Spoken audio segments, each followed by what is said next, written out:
Today we're going to continue with the discussion of the Silk Road, one of the most historically important trade routes in the world.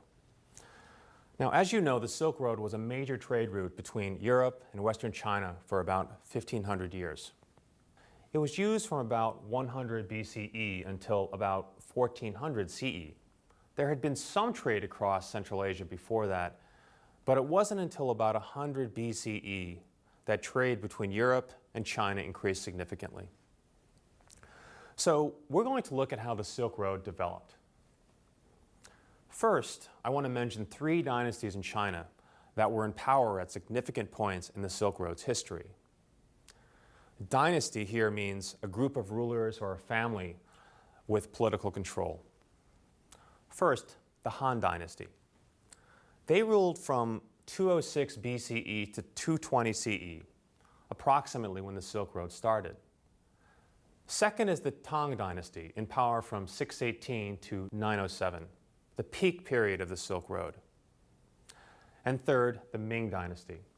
In 1368, they took control, and soon thereafter, the use of the Silk Road basically ended.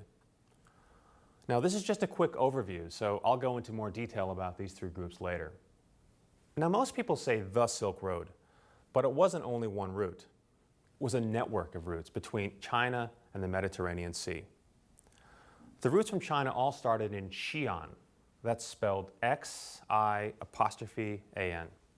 I actually lived in Xi'an a few years back when I was working in China.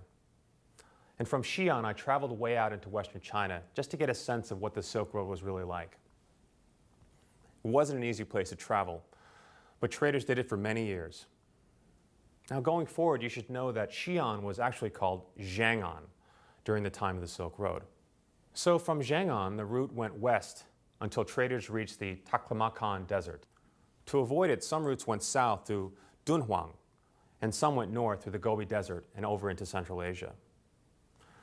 The routes all reconnected further west, though, and eventually they led to some big trade centers in Europe, in Rome, and what is now called Istanbul in Turkey.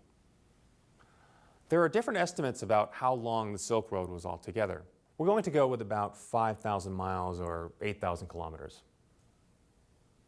So what do you think was the main reason the Silk Road developed?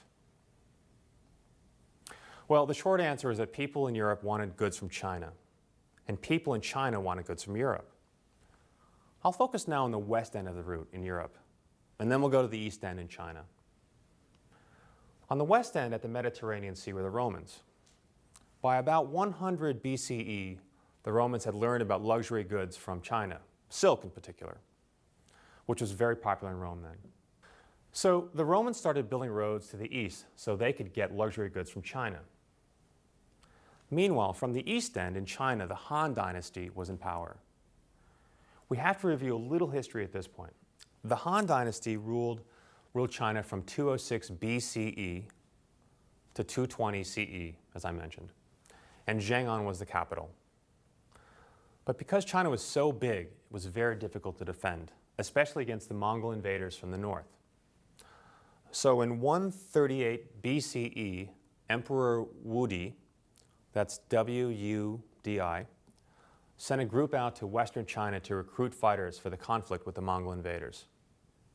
The group's leader was captured, and when he returned a decade later, he told the emperor about a type of big, strong horse in Western China. The Han Dynasty decided to make a big push west to get these horses in order to make the Han army stronger. So you see, in about 100 BCE, the Romans and the Chinese were pushing east and west respectively, and thus the Silk Road developed. According to historical records, the Romans didn't go all the way to China, and the Chinese traders didn't go all the way to Europe. Instead, many of the traders were from Central Asia. The traders mostly went short distances in caravans and bought and sold goods along the way. Europe wanted silk, spices, and furs, and other goods from China. China wanted horses initially, but later it wanted goods from Europe like gold and glass. And traders exchanged both goods and information.